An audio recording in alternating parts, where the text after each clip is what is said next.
सम्मानित साथियों, नमो बुद्धाय, जय भीम। हमेशा की भांति एक बार पुनः हम लेकर आ गए हैं डॉक्टर अंबेडकर। डॉक्टर अंबेडकर संदेश का मतलब होता है बाबा साहब के भाषण या बाबा साहब के शानदार लेख का। डॉक्टर अंबेडकर संदेश नियमित सुबह 5 बजे हम लाते हैं आवाज का ऑफिशियल यूट्यूब चैनल के माध्यम से। मुझे पूरा भरोसा है कि आपने यूट्यूब चैनल आवाज का ऑफिशियल को सब्सक्राइब जरूर कर लिया होगा। बाबा साहब के आंदोलन को समझने का यही एकमात्र डॉक्टर अंबेडकर संदेश के माध्यम से, बाबा साहब डॉक्टर अंबेडकर संपूर्ण वाङ्मय के माध्यम से, बाबा साहब के विभिन्न लेख, बाबा साहब के क्रांतिकारी भाषण हम आप तक नियमित। अंबेडकर संदेश में कभी बात होती है महार सत्याग्रह की, तो कभी बात होती है गोलमेज सम्मेलन की, कभी बात होती है मन स्मृति दहन की, तो कभी बात होती है भारतीय संविधान की, और कभी लेकर आते हैं बाबा साहब के ऐसे स्पीचेज जो बुद्धिज्म को लेकर क्रांतिकारी स्पीचेज बाबा साहब के होते हैं। तो इसलिए डॉक्टर अंबेडकर संदेश के साथ नियमित आप जुड़े रहेंगे, ऐसा मुझे पूरा विश्वास है। आज का डॉक्टर अंबेडकर संदेश बहुत ही खास होने वाला है। आज के डॉक्टर अंबेडकर संदेश में मिलेगा एक बड़ा संदेश, और ऐसा संदेश जो समाज के जन जागरण के लिए बेहद उपयोगी होगा। डॉक्टर अंबेडकर संदेश को लेकर हम उपस्थित हो चुके हैं। मैं हूं संजीत आर्य, राष्ट्रीय कोषाध्यक्ष आवाज का, नई दिल्ली। साथियों, आज का डॉक्टर अंबेडकर संदेश बेहद खास होने वाला है। आज के डॉक्टर अंबेडकर संदेश में आप देखेंगे बाबा साहब पूरी तरह से क्लियर कर देते हैं कि आखिर अस्पृश्यता की जो समस्या है उसकी जड़ क्या है। और बाबा साहब इस बात को स्पष्ट तौर पर कहते हैं कि जिस तरह से किसी बीमारी का जब हम जांच कराते हैं, जब हमें उसकी जड़ पता लगती है, तभी उस बीमारी को जड़ से डॉक्टर ख़त्म कर देते हैं। लेकिन यदि हमें उसकी बीमारी की जड़ पता नहीं होती तो वो बीमारी एक बड़ा रूप धारण कर लेती है। एक और बात बाबा साहब यहाँ पर कहते हैं कि आखिर ये जो अस्पृश्यता निवारण का मामला है, ये जो समस्या है, यदि इसको दूर कर दिया जाए तो ये सिर्फ स्वहित नहीं होगा बल्कि राष्ट्रहित भी होगा। ये बात भी बाबा साहब आज के ही इस स्पीच में कहते हैं। तो लेकर हम हाजिर हो चुके हैं बाबा साहब का हूबहू भाषण, बाबा साहब के ही शब्दों में हम अब प्रस्तुत करने जा रहे हैं। आज का डॉक्टर अंबेडकर संदेश आपसे निवेदन यही है, वीडियो अंत तक जरूर देखिएगा। Buddha Bodhisattva Ambedkar international centre BBIC, Sarnath, Varanasi, राज्य उत्तर प्रदेश, देश भारत से, जिसे हम प्रसारित कर रहे हैं। महार सत्याग्रह परिषद, यहाँ पर विषय के रूम में बाबा साहब डॉक्टर अंबेडकर संपूर्ण वाङ्मय खंड 38 सत्याग्रह जो बाबा साहब 25 दिसंबर 1927 को करते हैं। 25 दिसंबर 26 दिसंबर यानी कि 2 दिवसीय कार्यक्रम, और इसके बाद लगातार ये आंदोलन चलता है। इसमें जो बाबा साहब का आज का ये स्पीच है 25 दिसंबर का, ये बहुत बड़ा स्पीच है जिसको हम 9 भागों में ब्रेक कर चुके हैं, जिसका 5वां भाग लेकर हम उपस्थित हो चुके हैं। पूर्व के जो 4 भाग हैं वो आवाज़ का ऑफिशियल यूट्यूब चैनल पर अगर आपने नहीं देखा है तो ज़रूर उसको देखिएगा, जिससे कि पूरा संदेश आपको मिल सके। 5वां भाग प्रश्न संख्या 109 से 112 तक है। सम्मानित साथियों, बाबा साहब यहाँ पर 25 दिसंबर 1927 को स्पीच देते हुए क्या कुछ कहते हैं, आइए हम देख लेते हैं। बाबा साहब कहते हैं कि सदग्रस्तों, मेल मिलाप की पाबंदियाँ हटी या लोटाबंदी हटी तो अस्पृश्यता खत्म हुई, ऐसा समझने की गलती कतई नहीं करें। शुरुआत की लाइन ही आप देखिए, यहाँ पर ये बड़ा प्रश्न खड़ा हुआ है कि क्या अभी जो अस्पृश्य समाज है और स्पृश्य समाज है, दोनों एक दूसरे से मिलते जुलते नहीं हैं। दोनों का पानी पीने, खाना खाने का कोई संबंध नहीं है। ऐसे में बाबा साहब कहते हैं कि मेल मिलाप की पाबंदी अगर हट गई और लोटाबंदी भी हट गई, अर्थात किसी के यहाँ कोई भी पानी पी सकता है, खाना खा सकता है, इस तरह की जो चीज़ें हैं वो हट गई, तो क्या अस्पृश्यता खत्म हो जाएगी? बाबा साहब कहते हैं ऐसा समझने की गलती कतई ना करें, ये बाबा साहब कहते हैं। तो आखिर फिर कैसे हटेगी अस्पृश्यता, कैसे हटेगी? क्या है सॉलिड सॉल्यूशन अस्पृश्यता निवारण का? आज के डॉक्टर अंबेडकर संदेश में हम बाबा साहब के शब्दों में ही बताने जा रहे हैं। इस मामले में एक बात को अवश्य ध्यान में रखें, वो है ये कि लोटाबंदी और मिलने जुलने पर लगी पाबंदी अगर हट गई तो अस्पृश्यता ही खत्म हुई, ऐसी बात नहीं है। इनसे बहुत हुआ तो घर के बाहर की अस्पृश्यता खत्म होगी। घर के बाहर की अस्पृश्यता, अगर लोटाबंदी खत्म होता है और मेल मिलाप की जो पाबंदी है वो खत्म हो जाती है, तो जो घर के बाहर की अस्पृश्यता है वो खत्म हो जाएगी, बाबा साहब कहते हैं। लेकिन घर के अंदर की अस्पृश्यता बरकरार रहेगी। दरवाजे से बाहर की अस्पृश्यता के साथ दरवाजे के अंदर की अस्पृश्यता को अगर आप हटाना चाहते हैं तो बेटी बंदी हटानी होगी। उसके अलावा इस समस्या का कोई और उपाय नहीं है। बेटी बंदी अर्थात बेटी का संबंध आप कहाँ करते हैं? बहन बेटी का संबंध कहाँ करते हैं?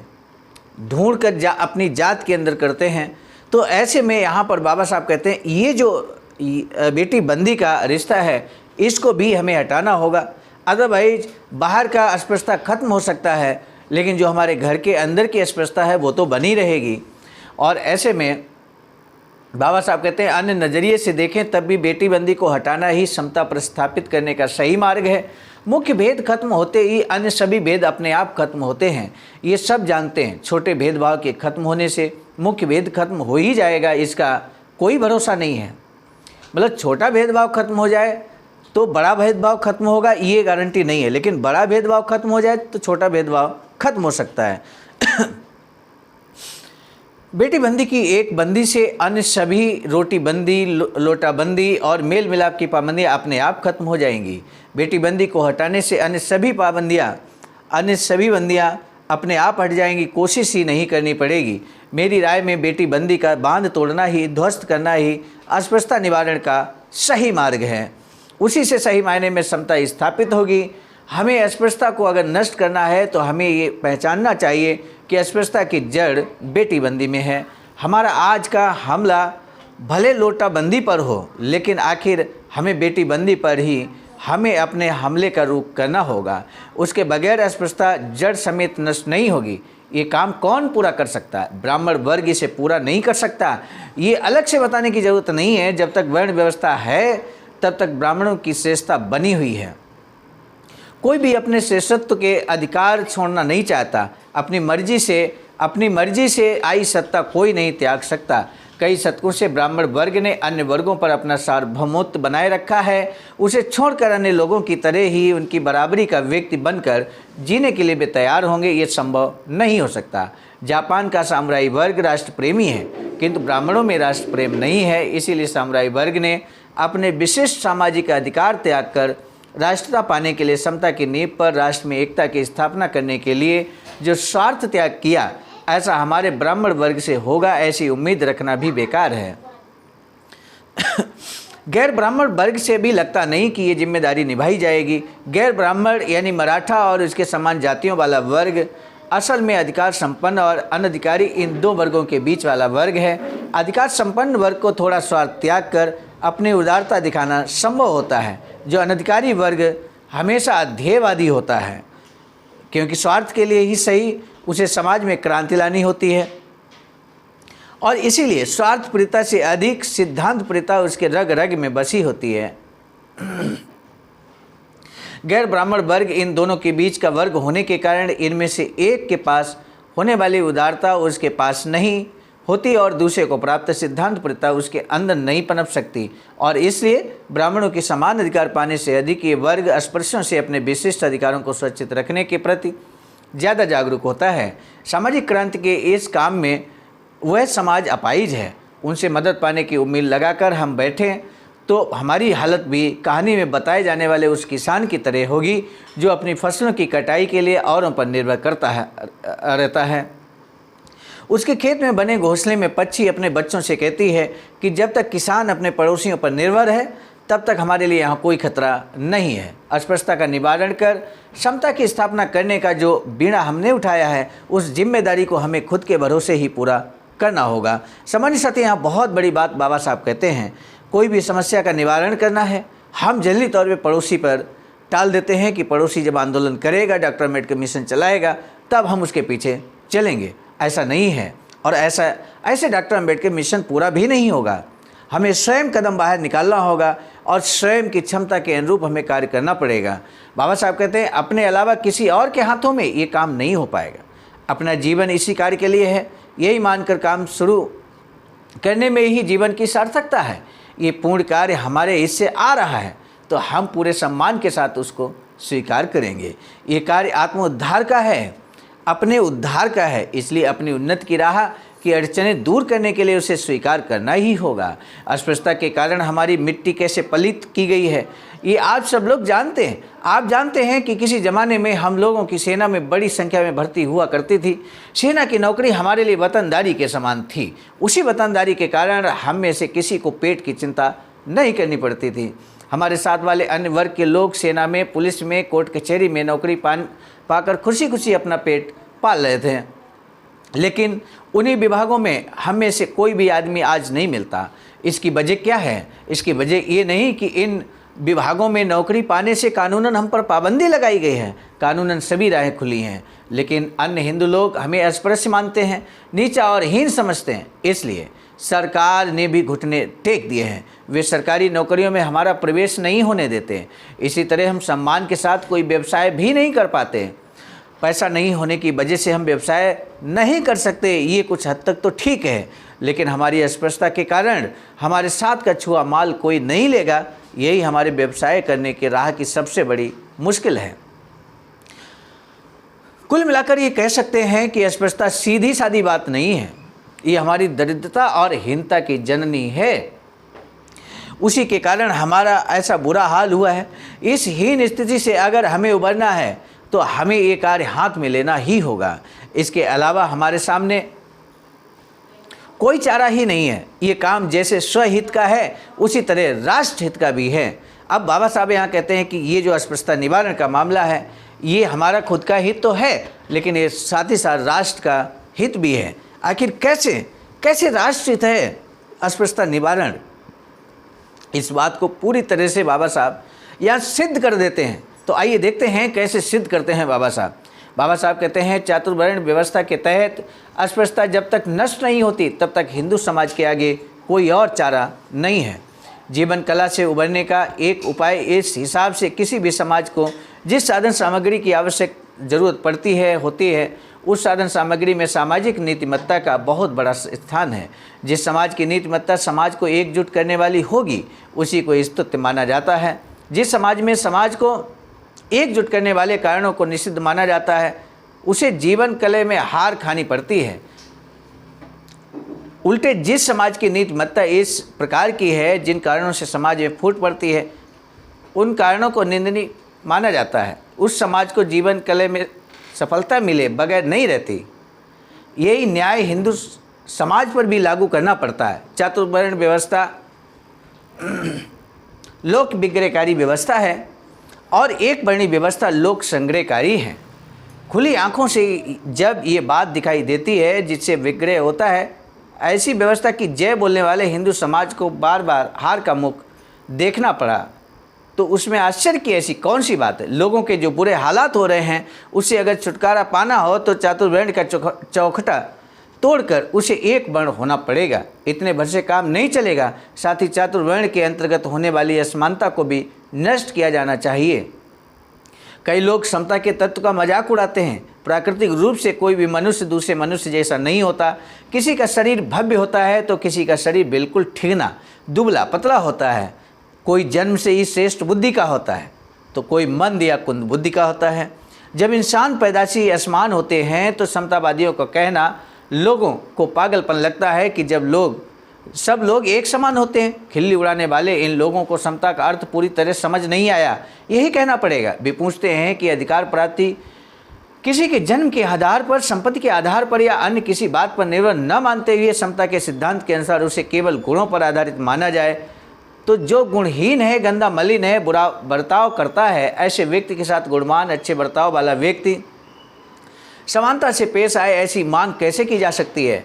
ऐसा प्रतिप्रश्न पूछा जा सकता है। व्यक्तियों के साथ समानता से पेश आने वाली समता की परिभाषा का अधिकार बहाल करते हुए लागू करना ठीक है, लेकिन व्यक्ति के अंतर्भूत गुणों का विकास करके उसके अधिकार के लिए लायक बनने से पूर्व ही सबके साथ, फिर चाहे उनमें कितनी भी असमानता क्यों ना हो, एक सा बर्ताव करना ही न्यायपूर्ण होगा। समाजशास्त्र के अनुसार व्यक्ति के अंदर जो गुण होते हैं उनके विकास के लिए सामाजिक व्यवस्था ही कारण होती है। गुलामों के साथ हमेशा असमान बर्ताव किया जाता है, सो उनके अंदर दासत्व से अलग किन्हीं गुणों का उद्भव होगा ही नहीं।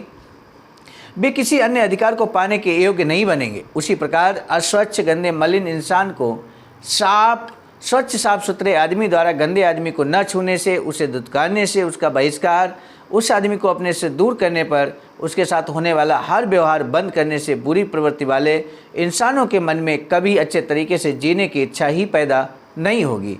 गुनाहगार या अनैतिक जातियों को अगर नैतिकतापूर्ण जातियाँ प्रश्रय नहीं देंगी, अनैतिकपूर्ण जातियों के नीति पाठ भला कहाँ से पढ़ने को मिलेगा।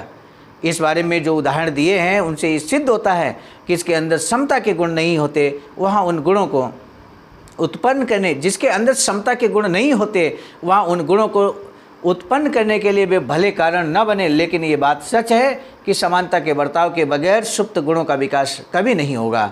ये बात जितनी सत्य है उतनी ही ये बात भी सत्य है कि समानता के बर्ताव के बगैर हमें होने वाले गुणों की कदर भी नहीं होती। एक हाथ से हिंदू समाज के असमान व्यक्तियों का विकास अवरुद्ध कर समाज को बौना बनाते हैं और दूसरे हाथ से यही असमानता व्यक्ति की शक्तियों का सही उपयोग करने देने से समाज को रोकता है। चातुर्वर्ण के कारण दोनों ओर से अस्त व्यस्त हिंदू समाज को ये असमानता और अधिक दुर्बल बना रही है। इसीलिए कहता हूँ कि अगर हिंदू समाज को स्वावलंबी समर्थ बनाना है तो चातुर्वर्ण और असमानता को नष्ट कर हिंदू समाज की रचना एक वर्णत्व और समता, इन दो तत्वों की नींव पर रखनी ही चाहिए। अस्पृश्यता निवारण का मार्ग हिंदू समाज को सुदृढ़ बनाने वाले मार्ग से भिन्न नहीं है। बाबा साहब कहते हैं कि अस्पृश्यता अगर निवारण होती है तो हिंदू समाज को सुदृढ़ बनाया जा सकता है। 1927 में ये बात बाबा साहब कहते हैं, यानी कि शुरुआती दिनों में बाबा साहब ने हिंदू समाज में व्याप्त कुरीतियाँ, व्याप्त इस तरह का असमानता, अछूतपन, अस्पृश्यता, ये सारे अवगुणों को नष्ट करने की पूरी कोशिश की। सम्मानित साथियों, समाज के साथ बड़ी कोशिश की बाबा साहब ने, लेकिन हिंदू समाज टच से मस नहीं हुआ। अंततः 14 अक्टूबर 1956 को बाबा साहब ने लाखों की संख्या में बौद्ध धर्म की दीक्षा ले ली थी। आगे बात करते हैं। बाबा साहब कहते हैं कि सही मायनों में समाज में क्रांति लाने के लिए कार्य शुरू किया गया है। केवल मीठे शब्दों के मधुर स्वरों से मुंह में पड़े मन को समझाने के लिए बस ये सब किया जा रहा है, ऐसा कोई भी न समझे। इस कार्य को भावना का सहारा है और वह भावना इस कार्य को आगे बढ़ाने वाली शक्ति है। इसलिए इस कार्य की गति को रोकना अब किसी के लिए संभव नहीं है। ये सामाजिक क्रांति शांतिपूर्ण तरीके से पूरी हो, ऐसी मैं इस जगह जग के नियंता से प्रार्थना करता हूँ और ये समाज क्रांति शांतिपूर्ण ढंग से संपूर्ण हो,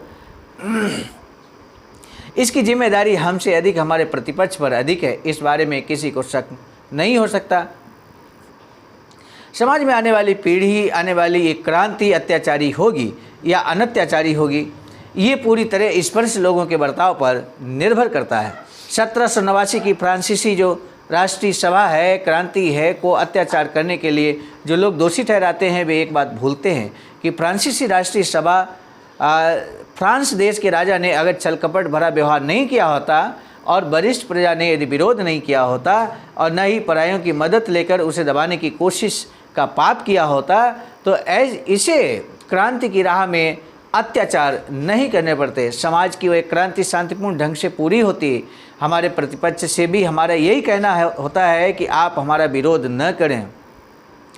पराय सरकार या पराय धर्म की मदद लेकर इस पर हमला, उसे कुचलने का प्रयास मत कीजिए। बाबा साहब बहुत बड़ी बात कहते हैं कि पराई सरकार हो, पराया धर्म हो, उसकी मदद लेकर आप इस पर हमला करेंगे, इसे कुचलने का प्रयास करेंगे तो ऐसा संभव नहीं होगा। यानी कि सरकार आपकी अपनी होनी चाहिए, आपका अपना धर्म होगा, तभी किसी समस्या का समाधान होगा। शास्त्रों से पल्ला झाड़ लीजिए, न्याय के अनुसार चलें। हम आपको यकीन दिलाते हैं कि हम ये कार्यक्रम शांतिपूर्ण ढंग से ही पूरा करेंगे। बाबा साहब का हमेशा अटूट विश्वास रहता था कि वो शांतिपूर्ण ढंग से कोई भी आंदोलन, कोई भी धरना प्रदर्शन करते थे। बाबा साहब के आज तक जितने भी आंदोलन हुए वो निश्चित रूप से शांतिपूर्ण रहे हैं और यही कारण है कि बाबा साहब ने जीवन में हर कदम पर सफलता को अर्जित किया, समाज को नई दिशा देने का कार्य किया।